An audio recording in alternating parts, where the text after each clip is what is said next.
ಶ್ರೀ ಗುರುಭ್ಯೋ ನಮಃ. ಜ್ಞಾನಾನಂದಮಯಂ ದೇವಂ ನಿರ್ಮಲಸ್ಫಟಿಕಾಕೃತಿಂ ಆಧಾರಂ ಸರ್ವವಿದ್ಯಾನಾಂ ಹಯಗ್ರೀವಮುಪಾಸ್ಮಹೆ. ಎಲ್ಲರಿಗೂ ಅದೃಷ್ಟ ಭಾಗ್ಯ ಅನ್ನೋದು ಬೇಕಾಗ್ತದೆ.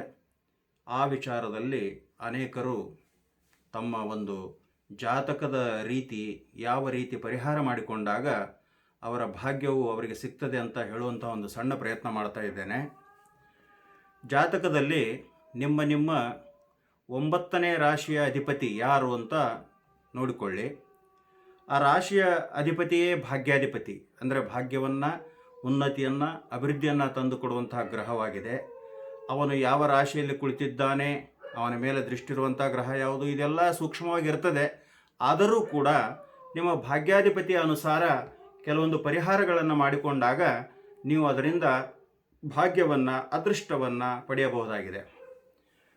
ನಿಮ್ಮ 9ನೇ ಅಧಿಪತಿ ಸೂರ್ಯನಾಗಿದ್ದರೆ ಆ ಸೂರ್ಯನಿಗೆ ಪ್ರತಿದಿನ ಬೆಳಗ್ಗೆ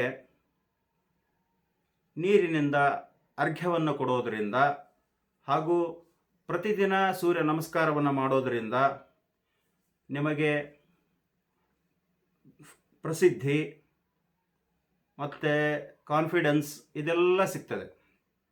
ಅದೇ ರೀತಿಯಾಗಿ ನಿಮ್ಮ ಭಾಗ್ಯಾಧಿಪತಿ ಚಂದ್ರನಾಗಿದ್ದರೆ ಯಥೇಚ್ಛವಾಗಿ ನೀವು ನೀರನ್ನು ಕುಡಿಯಬೇಕು.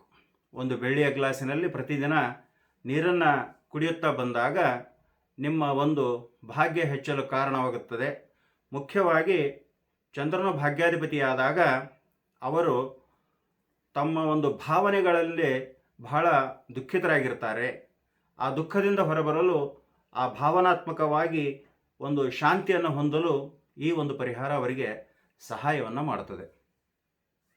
ಇನ್ನು ಕುಜ ಅಂದರೆ ಮಂಗಳ, ಅವನೇನಾದರೂ ನಿಮ್ಮ ಭಾಗ್ಯಾಧಿಪತಿಯಾಗಿದ್ದರೆ, ಅಂದರೆ 9ನೇ ಮನೆಯ ಅಧಿಪತಿಯಾಗಿದ್ದರೆ, ಈ ಕೆಂಪು ತೊಗರಿ ಬೇಳೆ ಅಂತ ಹೇಳ್ತೀವಿ, ರೆಡ್ ಲೆಂಟಿಲ್ಸ್ ಅಂತಾರೆ, ಅದನ್ನು ನೀವು ಪ್ರತಿ ಮಂಗಳವಾರ ದಾನ ಕೊಡೋದರಿಂದ ನಿಮಗೆ ಸಿಟ್ಟು ಕಡಿಮೆ ಆಗ್ತದೆ. ಆ ಸಿಟ್ಟು ಕಡಿಮೆ ಆಗೋದರಿಂದ ನಿಮಗೆ ಒಂದು ಕಾನ್ಫಿಡೆನ್ಸ್ ಹೆಚ್ಚಾಗಿ ಶತ್ರುಗಳ ಮೇಲೆ ಜಯವನ್ನು ಸಾಧಿಸುವಂಥ ಒಂದು ಛಲ ಬರ್ತದೆ. ಇದರ ಜೊತೆಗೆ ಪ್ರತಿನಿತ್ಯ ಹನುಮನ ಆರಾಧನೆ, ಅದನ್ನು ಪೂಜೆ ಅರ್ಚನೆ ಮಾಡ್ತಾ ಬರಬೇಕು. ಜೊತೆಗೆ ಸಿಂಪಲ್ಲಾಗಿ ಹೇಳಬೇಕಂದ್ರೆ ಒಂದು ಕೆಂಪು ಕರವಸ್ತ್ರವನ್ನು ಯಾವಾಗಲೂ ನಿಮ್ಮ ಜೇಬಿನಲ್ಲಿ ಇಟ್ಟುಕೊಳ್ಳಿ. ಅದರಿಂದ ಕೂಡ ನಿಮ್ಮ ಭಾಗ್ಯ ಉದಯವಾಗ್ತದೆ. ಅದೇ ರೀತಿಯಾಗಿ ನಿಮ್ಮ ಭಾಗ್ಯಾಧಿಪತಿ ಬುಧನಾಗಿದ್ದರೆ ಓಂ ಬುಂ ಬುಧಾಯ ನಮಃ ಈ ಮಂತ್ರವನ್ನು ಪ್ರತಿದಿನ 108 ಸಾರಿ ಜಪಿಸಬೇಕು. ಈ ರೀತಿಯಾಗಿ ಜಪಿಸಿದಾಗ ನಿಮಗೆ ಸ್ಮರಣ ಶಕ್ತಿ ತುಂಬ ತೀಕ್ಷ್ಣವಾಗ್ತದೆ. ಆ ಸ್ಮರಣ ಶಕ್ತಿಯಿಂದ ನಿಮಗೆ ಒಳ್ಳೆಯ ಮಾತು, ಕ್ಲಿಯರ್ ಸ್ಪೀಚ್ ಅಂತ ಏನು ಹೇಳ್ತೀವಿ, ಅದು ಸಿಗ್ತದೆ. ಅದೇ ಥರನಾಗಿ ಗುರು ಏನಾದರೂ ನಿಮ್ಮ ಭಾಗ್ಯಾಧಿಪತಿಯಾಗಿದ್ದರೆ, ಉದಾಹರಣೆಗೆ ಮೇಷಲಗ್ನದವರಿಗೆ ಗುರು ಭಾಗ್ಯಾಧಿಪತಿ ಆಗ್ತಾನೆ.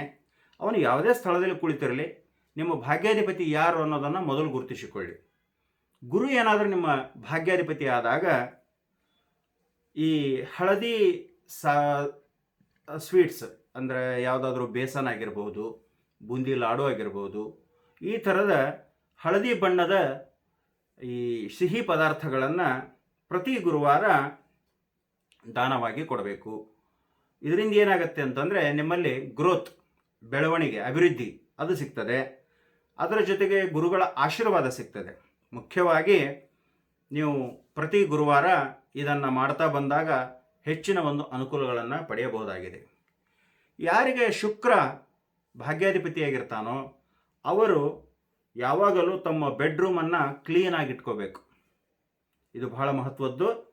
ಅಲ್ಲಿ ಒಳ್ಳೊಳ್ಳೆ ಸುವಾಸನೆ ಉಳ್ಳಂಥ ಈ ಸ್ಪ್ರೇಗಳನ್ನು ಮಾಡ್ತಾ ಬರಬೇಕು. ಮತ್ತು ಅದರಿಂದ ನಿಮಗೆ ಶುಕ್ರ ಬಲಿಷ್ಠನಾಗಿ ಒಳ್ಳೆಯ ಒಂದು ಆಕರ್ಷಣ ಶಕ್ತಿಯನ್ನು ಕೊಡ್ತಾನೆ. ಶನಿ ಏನಾದರೂ ನಿಮ್ಮ ಭಾಗ್ಯಾಧಿಪತಿಯಾಗಿದ್ದರೆ ಒಂದು ಎಳ್ಳೆಣ್ಣೆ ದೀಪವನ್ನು ಪ್ರತಿ ಶನಿವಾರ ಸಾಯಂಕಾಲದ ಹೊತ್ತಿನಲ್ಲಿ ಬೆಳಗಿಸ್ತಾ ಬರಬೇಕು. ಇದರಿಂದ ನಿಮಗೆ ಬರುವಂಥ ಅಡೆತಡೆಗಳು, ಆಬ್ಸ್ಟೆಕಲ್ಸ್ ಅಂತ ಹೇಳ್ತೀವಿ. ಅದೇ ರೀತಿಯಾಗಿ ಕಾರ್ಮಿಕ್ ಬ್ಲಾಕೇಜಸ್ ಅಂದರೆ ಕರ್ಮಾನುಸಾರವಾಗಿ ನಿಮಗೆ ಏನಾದರೂ ಅಡೆತಡೆಗಳಿದ್ದರೆ ಅದರಿಂದ ನೀವು ಹೊರಬರಲು ಸಹಾಯ ಮಾಡುತ್ತದೆ. ಅದರಿಂದ ಭಾಗ್ಯೋನ್ನತಿ ಆಗ್ತದೆ. ಅದೇ ರೀತಿಯಾಗಿ ನೀವು ಈ ಮುಖ್ಯವಾಗಿ 7 ಗ್ರಹಗಳನ್ನು ನಾವು ಎಲ್ಲ ರಾಶಿಗಳಿಗೆ ಹೊಂದಿಸಿರೋದರಿಂದ ಇದು ಭಾಗ್ಯಾಧಿಪತಿಯಾಗಿ ಅಲ್ಲಿ ನಾವು ತೆಗೆದುಕೊಳ್ಳುತ್ತೇವೆ. ಇನ್ನು ಕೆಲವೊಮ್ಮೆ ಆ ಭಾಗ್ಯಸ್ಥಾನದಲ್ಲಿ ಇರುವ ಗ್ರಹಗಳ ಆಧಾರದಲ್ಲಿಯೂ ಕೂಡ ಈ 7 ಗ್ರಹಗಳಿಗೆ ಹೇಳಿದಂಥ ಪರಿಹಾರಗಳನ್ನೇ ಮಾಡಿಕೊಳ್ಳಿರಿ. ಇದರ ಜೊತೆಗೆ ನಿಮ್ಮ ಭಾಗ್ಯಸ್ಥಾನದಲ್ಲಿ ಏನಾದರೂ ರಾಹು ಇದ್ದರೆ ಆವಾಗ ಒಂದು ಕಪ್ಪು ದಾರವನ್ನು ನಿಮ್ಮ ಒಂದು ಆ್ಯಂಕಲ್ ಅಂದರೆ ಕಾಲಿನ ಒಂದು ಆ್ಯಂಕಲ್ಗೆ ಅದನ್ನು ಕಟ್ಟೋದ್ರಿಂದ ಈ ದೃಷ್ಟಿ ದೋಷದಿಂದ ನೀವು ಪಾರಾಗ್ತೀರ ಮುಖ್ಯವಾಗಿ. ಹಾಗೆ ರಾಹು ಭ್ರಮೆಯನ್ನು ಸೃಷ್ಟಿ ಮಾಡುವಂಥ ಗ್ರಹ. ಆ ಭ್ರಮೆಯಿಂದ ಹೊರಬರಲು ಕೂಡ ಅದು ಸಹಾಯ ಮಾಡುತ್ತದೆ.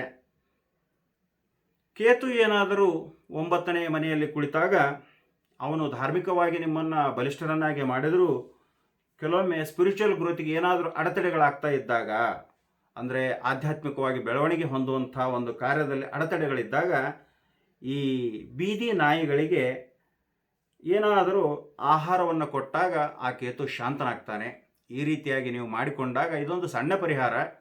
ಇದನ್ನು ಮಾಡಿಕೊಂಡಾಗ ಖಂಡಿತವಾಗಿಯೂ ನಿಮಗೆ ಒಂದು ಬದಲಾವಣೆ ಕಂಡು ಬರುತ್ತದೆ. ಎಲ್ಲರೂ ಕೂಡ ಈ ನನ್ನ ಒಂದು ವಿಡಿಯೋವನ್ನು ನೋಡಿ ಈ ಚಾನಲನ್ನು ಸಬ್ಸ್ಕ್ರೈಬ್ ಮಾಡಿರಿ ಅಂತ ಕೇಳ್ಕೊಳ್ತಾ ಇದ್ದೇನೆ.